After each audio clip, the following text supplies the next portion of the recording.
What's going on, everybody? Welcome back to Better Baseball. It is Monday, March 13th. Hope everyone's doing well. We're coming fresh off a good weekend of World Baseball Classic Baseball. Kind of like the first full weekend of good games going on. I know last time we streamed was Friday, and we talked a little bit about the first two pools and how they were doing.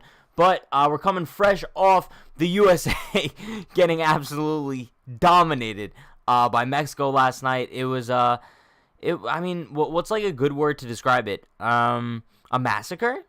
I think that's a nice way to put it. So we'll talk about that to start things off today.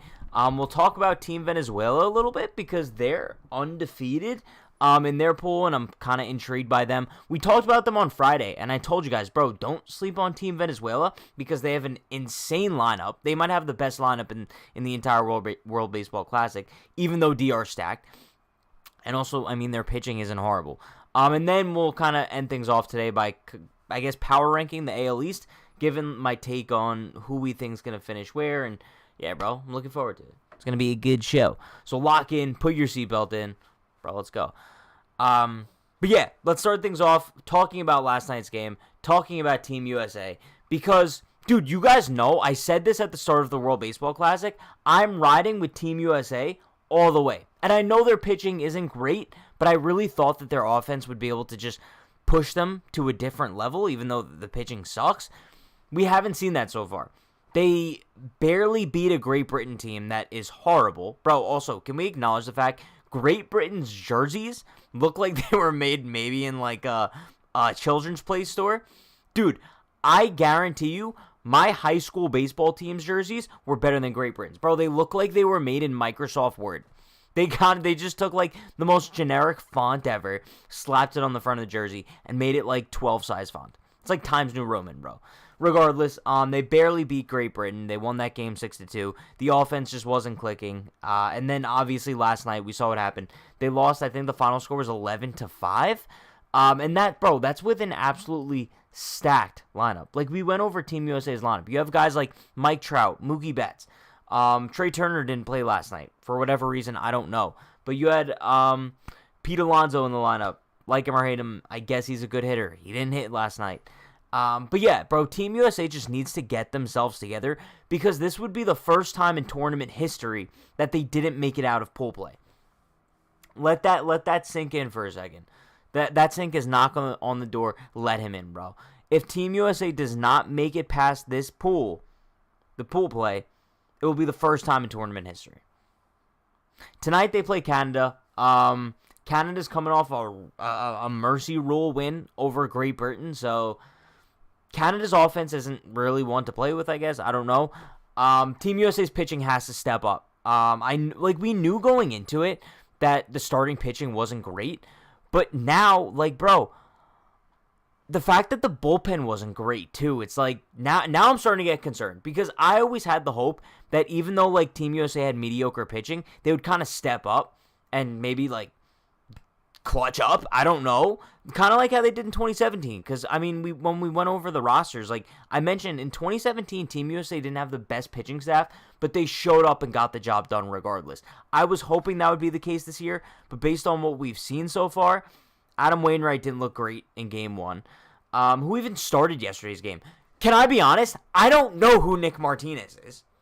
I have zero idea who Nick Martinez is. Maybe I've, heard of his name briefly, but I could not tell you what team he's on. If anybody in the chat would like to tell me where Nick Martinez is... Oh, the Padres? No clue who he is. And I couldn't tell you, one stat from his career. Sorry. So he was a starter yesterday. Obviously didn't do too well. And then Brady Singer came out of the bullpen. I know Brady Singer on the Royals. He sucked. So, and then the rest of the bullpen wasn't really too great either. But I think it's really the offense that is my main concern with Team USA right now. Because the pitching is what we expected it to be, right? The definition of mid. But then the offense was supposed to be spectacular, right? We came into this thinking that this might be Team USA's best lineup they've ever thrown out in the WBC, right? You look back at 2017's lineup, I think this year's lineup is better. Nolan Arenado, Paul Goldschmidt, Mike Trout, Mookie Betts, Trey Turner, and they've scored a combined, 11 runs in the first 2 games against Mexico and Great Britain. I think that if Team USA played a team like Venezuela or DR or even Puerto Rico in one of these first 2 games, they might have gotten mercy ruled, bro. Just saying. Because it's not like they were facing elite pitching the past couple days either. In Game 1, they faced Vance Worley, a guy who hasn't pitched in the Major League since 2017, and in 2017, he had almost a 7 ERA. Okay? That's who they faced in Game 1. I think they only scored like 2 runs off of him. And then yesterday, they faced Patrick Sandoval, who's on the Angels, and he's all right. But, yeah, Lori says it sounds familiar. It sounds like the New York Yankees. That's it, bro, like expectations through the roof every single year, and they just can't hit when it matters the most. This is an all-star lineup, bro, and they can't put runs up against Team Great Britain and Team Mexico. What are we doing? Bro, I'm still riding with Team USA, though. Don't get it twisted here. I'm still riding with Team USA. I need my flag. Bro, I'm still riding with Team USA. Let's not get things twisted here, okay? They might have not looked great in the first 2 games. Things didn't look great at all. The offense looked weak. The pitching looked boring. And it just didn't look great overall. However, USA versus Canada tonight. I'm going all in on Team USA. I don't think that there's any doubt about it. They're going to come back with an absolute vengeance. With a capital V, bro. I'd imagine Team USA mercy rules Canada tonight. I think it's going to be an absolute slaughter. My final score prediction is probably going to be like 12-1. Actually, no, screw that. 16-1 after 5 innings. If anybody has any gripes, speak now or forever hold your peace. And also, I know like Team USA isn't really in their best spot right now, coming off that brutal loss to Mexico. However, this is the last chance to either jump on or jump off the bandwagon. Because Team USA's vengeance, resurgence tour, whatever you want to call it, starts today.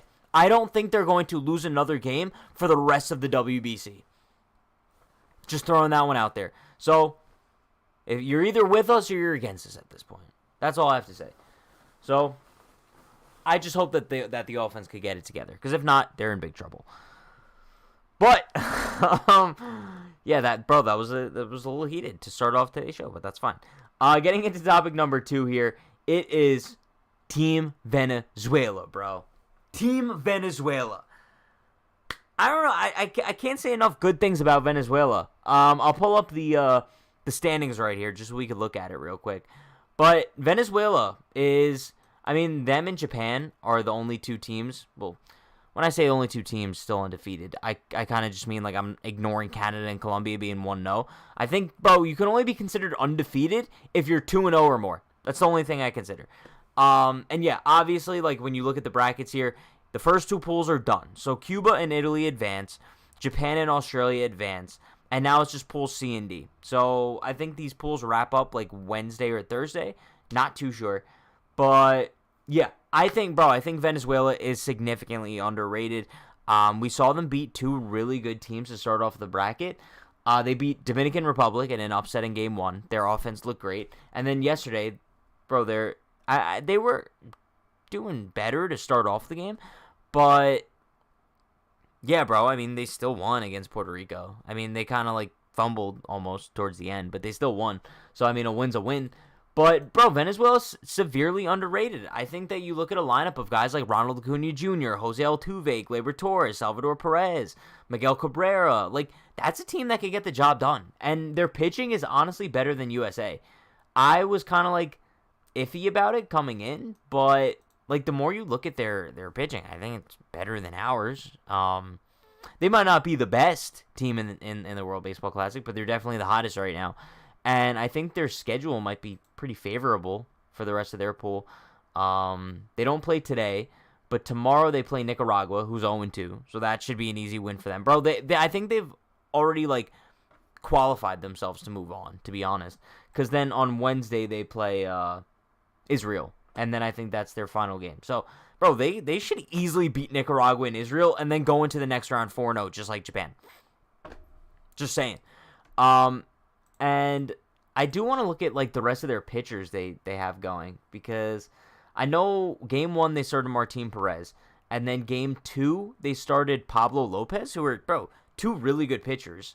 So, dude, I mean, don't sleep on Venezuela. I think we came into it, and were they even in, like, they weren't in the top 3 in terms of, like, favorites to win it all. I know DR was 1, USA was 2, and then Japan was 3.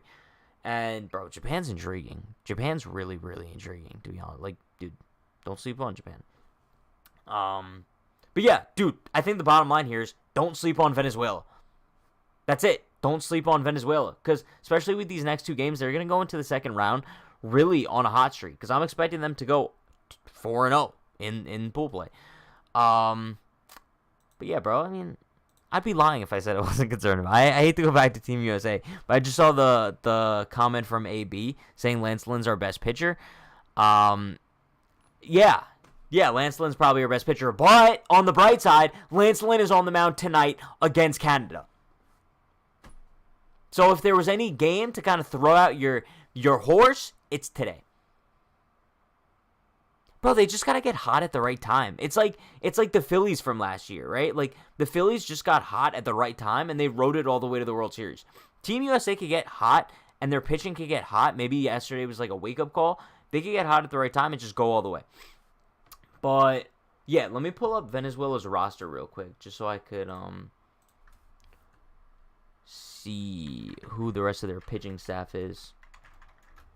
I'm not going to lie, as a Yankee fan, it was kind of sad seeing Jonathan Loáisiga getting absolutely murked by Team Israel to blow the game. I think it was, yesterday. Okay, so this is Venezuela's pitching staff. So, Jose Alvarado, Silvino Brancho, Andres Porcino, Max Castillo, Yoli Chacin, Yankee legend, Emmanuel De Jesus, Edwin Escobar, Luis Garcia. Oh, bro, I forgot they have Luis Garcia. Didn't they pitch him out of the bullpen the other day? I think they pitched him out of the bullpen the other day. Carlos Hernandez, Darwinzon Hernandez. I think that's the guy who Stanton hit that massive home run in Boston against. Could be wrong. And then Alessir Hernandez, Eric Leal, Pablo Lopez. Oh, they have Jesus Luzardo too. Eduardo Rodriguez. Bro, their pitching staff is better than USA. Their pitching staff is better than USA. Yeah. Okay. Bro, sleeper pick. That's my sleeper pick. Easily. But I'm not going to lie. I will find it very, very, very, very intriguing if DR doesn't make it past pool. Like, can we just be honest? If USA and DR do not make it past pool play, this might be one of the most shocking World Baseball Classics ever. It might be one of the most shocking, like, sporting events. No, I don't know if I'd go that far. But, bro, it would be shocking as hell. Because I think coming into this, everyone expected to at least see USA and DR in the semifinals. At least. Just saying, bro. Just saying. But yeah, I don't think that there's anything else to really touch on that I want to touch on as far as the World Baseball Classic goes. I do think Pool A, I hate to say it, but I think Pool A is a little bit of a joke. Listen, I know Cuba and Italy, they both advanced, but I can't see either of them doing any sort of damage in the long run. I just don't think either one is kind of set up properly to do so. But, yo, Team Italy did have that pitcher, the Joe La Sorsa, where he ran off the man. He's like, I'm him. I like that. He's from St. John's, by the way. Shout out to him. And then, bro, Pool B is only a little bit interesting because of Japan. But, bro, Australia is red hot right now. So, I mean, cool. But I still don't see them doing anything. And, yo, bro, wait. Unhinged Chiefs Antonio just said, bro, what happened in China? Did you guys see last night or this morning, whenever it was, I'm not too sure what time the game was, but Korea beat China 22-2. It was the most runs scored ever in a World Baseball Classic game. Bro, I mean, how do you let that happen? How do you give up 22 runs? Shout out to Korea, bro. I mean, they didn't advance, but I mean, I guess they got the job done, dude. I don't even know. But yeah, I think that's it as far as the World Baseball Classic goes. I mean, hopefully by Wednesday, we're kind of coming off 2 straight wins. Does USA even play tomorrow? I know they play tonight against Canada. Yeah, they play tonight against Canada. Then they have off tomorrow. And then Wednesday they play against Colombia. That'll be their final game of pool play. Team USA's got to win the next 2, bro. Just saying. Let's get into our AL East power rankings, bro. AL East power rankings. I think I'm going to do one of these for every division coming into this year. Just because, I mean, bro, we there's not that much baseball news since the World Baseball Classic is going on, and that's kind of just dominating the news cycle. I figured we could make some predictions, bro. I like predictions because they always seem to just bite me in the end, so it's fun. But yeah, I think coming into the season, the AL East it's really interesting because I don't think you have like a guaranteed favorite, right? Obviously, the Yankees, I would say, are the favorites right now, but obviously with so many injuries that they're dealing with, and the Blue Jays, the Blue Jays have a good roster. Obviously, they have that injury to Vlad, which is killer to their lineup, but they're obviously still a good team at the end of the day, and I do think that they have capability to win the division. So I guess we'll kind of start things off like from bottom to top, but before we do that, I'll pull up Fangraphs predictions right here of the AL East, just so we could kind of like base off of that before I give you guys mine. Obviously they have the Orioles in last place, 75 and 86. They actually have the Orioles at a 8% chance of making the playoffs, which is kind of wild, but they have the Red Sox in 4th at 80 and 81, 29% chance of making the playoffs, and then the Rays in 3rd, 86 and 75, 66% chance of making the playoffs. Blue Jays in 2nd, 87 and 74, 70% chance. And then in first place, they have the Yankees at 89 and 72, with an 82% chance of making the playoffs. Also, keep in mind, Fangraphs projections are always kind of on the low side. Especially, I mean, you consider the fact like the Astros are also an 89.8. That gives the that actually ties the Yankees and Astros for potential best record in the AL, which is kind of wild. I think the Yankees and Astros are both going to blow past 89, but yeah, we'll see. But in the number 5 spot in last place in the AL East, I have the Tampa Bay Rays. This might be the stupidest prediction I will make all offseason, but I just can't continue going into every single season thinking that the Tampa Bay Rays are going to be good. Bro, at some point, you look at their roster, they're not a good team, okay? The Tampa Bay Rays are going to collapse eventually, and I think 2023 is finally the year. Dude, you look at the Rays, they're not good. They're really not good. I'll pull up their rosters right here, okay? I'm not becoming a Fangraphs member. Their lineup is Yandy Diaz, Wander Franco. Okay, guaranteed to get hurt again, by the way. Okay, Wander Franco is surely not going to just be healthy. Randy Arozarena, Brandon Lowe, Harold Ramirez, Manuel Margot, Isaac Paredes, Christian Bethancourt, and Jose Siri.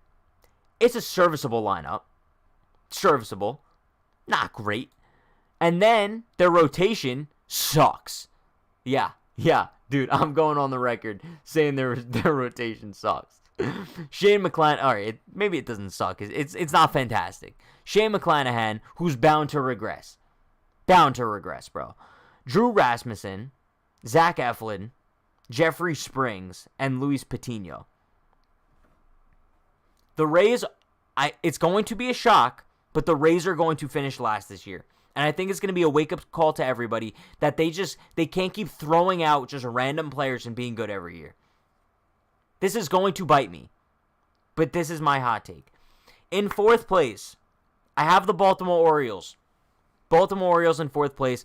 I think they'll probably be just about the same as they were last year. Maybe a slight improvement, but I don't think they're looking to win this year. I think that they're kind of just looking to get their young guys some experience. So I have the Orioles in 4th. They're nothing special, bro. I mean, yeah, Orioles in 4th. There's nothing much to really say about them. They have a lot of young talent coming up, and I think they're kind of just going to see what they could get out of them. And then in 3rd place, I have the Boston Red Sox. I think everyone's sleeping on the Red Sox this year, bro. I don't think the Red Sox are as bad as everyone thinks they are. And also, the Boston Red Sox are a team where I feel like in random years you look at their roster on paper and somehow, some way, they're just good. And I think that might happen this year. Bro, because in 2021, did we go into the season thinking that the Red Sox roster was capable of making it to the ALCS? No, but the Red Sox are a team that somehow they just do it sometimes.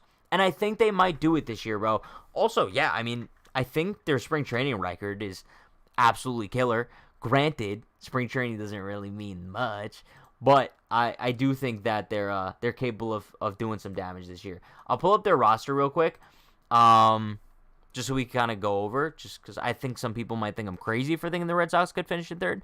But they have Tristan Casas, Rafael Devers, Justin Turner, Masataka Yoshida, Alex Verdugo, Enrique Hernandez, Kike Hernandez, Adam Duvall, Reese McGuire, Christian Arroyo.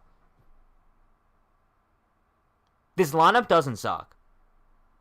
I know, like we might have a lot of Red Sox haters in here. The Red Sox lineup isn't awful. I would say, right now, you could let me know in the chat, who has a better lineup, the Rays or the Red Sox? I would take the Red Sox lineup, especially if Masataka Yoshida is like the real deal, especially if Justin Turner stays healthy, Tristan Casas, if he like lives up to his potential. Obviously, we know what Devers is going to do. The Red Sox lineup isn't bad.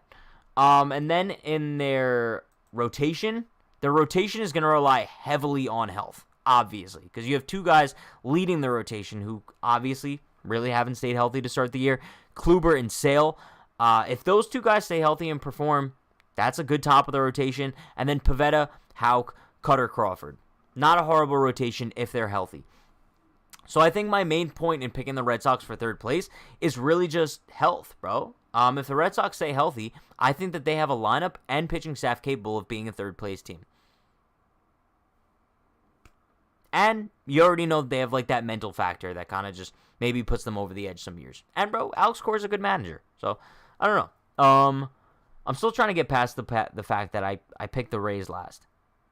That's a real bold take. When was the last time they even finished last? Maybe like 2014, maybe? I don't know. It's been a while, but I'm sticking with it. In second place, I have the Toronto Blue Jays. Obviously, I don't really have them getting over that hump and winning the division just yet. They will be a playoff team, but I just don't think that they have what it takes right now to overtake the Yankees and win the division. I could be wrong, especially if the Yankees have another injury or two. The Blue Jays could maybe get over that hump and just take things over in the AL East, but as of right now, I have the Blue Jays as a second-place team. Their lineup is obviously really good, but if they don't have Vlad to start the season, that's going to be a huge, huge impact. Without Vlad in that lineup, bro, it's not even that great. But pulling up their lineup here, you got George Springer, Bo Bichette, Vlad, if healthy, Alejandro Kirk, Dalton Varsho, Matt Chapman, Brandon Belt, Whit Merrifield, Kevin Kiermaier. That's an elite lineup. It's an elite lineup, bro. As long as everyone's healthy. I mean, George Springer, I mean, there's no shot he stays healthy for a full 162. But yeah, I think if everyone's healthy, that's a really good lineup. And then obviously their pitching staff is all right as well. You got Alek Manoah, Kevin Gausman, Jose Barrios, Chris Bassett, Yusei Kikuchi.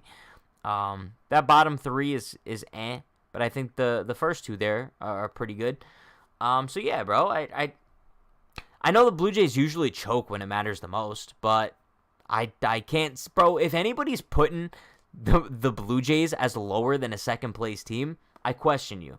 Then you're just a hater at that point, right? Because the Blue Jays are a talented baseball team. They just haven't been able to get over that hump. Maybe they do it in 2023. I'm just not expecting it. We'll see. AB says Pat is basically just banking on these players getting injured. Okay. Are you sitting here and guaranteeing a full 162 from George Springer? But, bro, let's call a spade here. When was the last time George Springer played more than 130 games in a season? Bro, the dude is the definition of injury prone. When you look up injury prone in the dictionary, a big picture of George Springer's face pops up.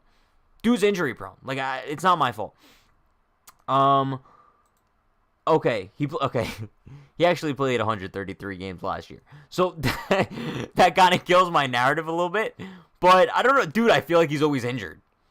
In 2021, he only played half the season. 2020, he played just about the full year. And then 2019, he played 122. Wander Franco, too. Well, bro, Wander Franco hasn't really played a full season either. Granted, last year was only like his first full year. Yeah, bro, he only played 83 games in 2022. And then 70 in 2021, but that's because of call-up. But dude, I don't know. Dude, you have to bank on injuries sometimes. You have to bank on injuries sometimes. You can't go into a season thinking, oh yeah, these guys are going to be healthy for a full 162. It doesn't work like that, especially with players who have track records of injuries like a Carlos Rodon on the Yankees. You can't guarantee that he was going to be healthy for the full year. You just couldn't. And like another guy, all right, let's get into the Yankees, bro, because obviously I have them finishing in first place. However, that could all change with one more injury because the New York Yankees, their pitching staff right now is on crutches. They already lost Carlos Rodon. He's probably not going to be back until end of April, best case scenario. And they lost Frankie Montas. Huge loss. And obviously we know Nestor didn't play in the World Baseball Classic because he has like what's the thing Nestor was dealing with? Hamstring maybe? Something along those lines. And then, bro, Luis Severino, I can't bank on him pitching a full season. So as of right now, though, the Yankees have a decent rotation. Garrett Cole, Luis Severino, Nestor Cortez, as long as nothing goes wrong. And then to kind of end things off, you have Domingo Germán and Clark Schmidt, I guess is what they're going to go with. Which is, bro, it's good. It's serviceable. And then the Yankees obviously have I don't want to say great lineup, but a good lineup, I would say. Obviously losing Harrison Bader to start the year hurts. But let's go over the Yankees lineup real quick. You got Gleyber Torres, Aaron Judge, Anthony Rizzo, Giancarlo Stanton, Oswaldo Cabrera, Josh Donaldson, Aaron Hicks, Jose Trevino, Oswald Peraza. That's also not including the fact that Anthony Volpe will be up this year. Bro, I think Anthony Volpe will make an entire difference for the New York Yankees. If he comes up and he performs up to what they think he will, he'll make an entire difference in that Yankees lineup. 100%, bro. Especially if he's replacing a guy like, I don't know, Donaldson, or Oswaldo if he's not performing, or Peraza if he's not performing. Anthony Volpe will make a difference offensively for the Yankees. Just a matter of time when. I'm not sure if it's going to be opening day, but it could be.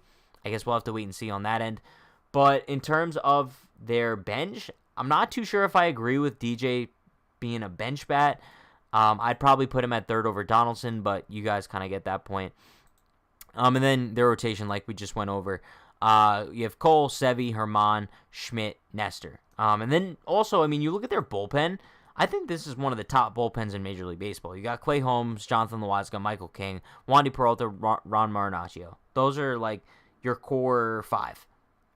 I think that's an elite bullpen. Yeah, bro. Obviously, on the IL, you have Harrison Bader. And then once he comes back, he'll make a difference in center. But yeah, I mean, I'm looking at the Yankees. It just seems like the past, 2 seasons? Well, no, actually, just last year they won the AL East. In 2021, they didn't win. 2020, they didn't win. 2019, they won. So yeah, I mean, the Yankees have only won the division 2 times in the past 4 years. So maybe it's bold of me to assume that they're just going to do it again, just for the sake of doing it again. But I do think that on paper, the Yankees are still the best team in this division. All around, considering lineup, bullpen, starting rotation, I think the Yankees are the best team in the AL East. I don't think they're going to run away with it, though. I'd like to make that clear. I don't think the Yankees are going to run away with the division in 2023. I think the Blue Jays will make it interesting. Bro, if the Red Sox get hot, they'll make it interesting.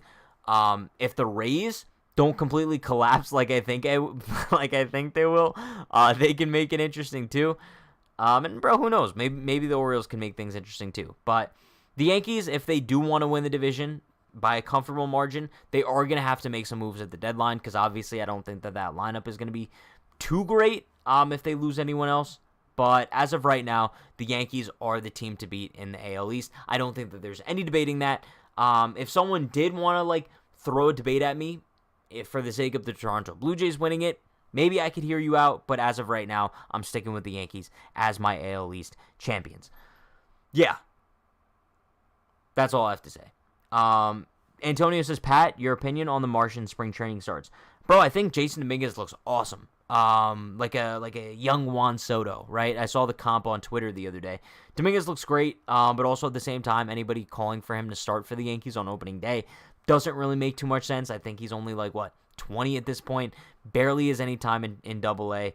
I'd like to see him probably play the minor leagues this year, and then going into next season, or maybe even second half of this year if he really plays well, then you could kind of look at him on the Major League roster. I think opening day 2024 makes a little bit more sense than this year. But yeah, bro, it's definitely promising what the Yankees have seen from him. But with all things considered, I think we're going to do one of those power rankings each of these next episodes. So on Wednesday, we'll power rank the AL Central, which is like the definition of mid. And then Friday, we'll do the AL West. And then next week, we'll do the NL East, NL Central, NL West. Cool. But yeah, bro, I think that's going to wrap things up for today. Appreciate you all for stopping by, bro. I love these Better Baseball live streams. Hope you guys like them too. Be sure to follow Better Baseball on just about everything. TikTok, Twitter, and Instagram. I'm posting so much content on there daily, so be sure to check it out. Let's see. Team USA plays tonight at 10 o'clock against Canada. Lance Lynn's on the mound. That should be a fun one. And then the other World Baseball Classic games on today, I believe. Who else plays today? You got Colombia, Great Britain at 3, Israel, Puerto Rico at 7, and Dominican Republic, Nicaragua is actually on right now. So, bro, once you shut off the stream, go watch that. It's on FS2. Fun game. Dominican Republic is currently up 1-0 in the bottom of the first. And yeah, bro, you guys know the deal. Be sure to like, comment, subscribe, turn on post notifications for more. Like I said, follow Better Baseball on just about everything. You guys know the deal. Stay happy, stay healthy, stay safe. I will see you all Wednesday at noon, 12 p.m. Eastern. We're going to be having another episode. Peace.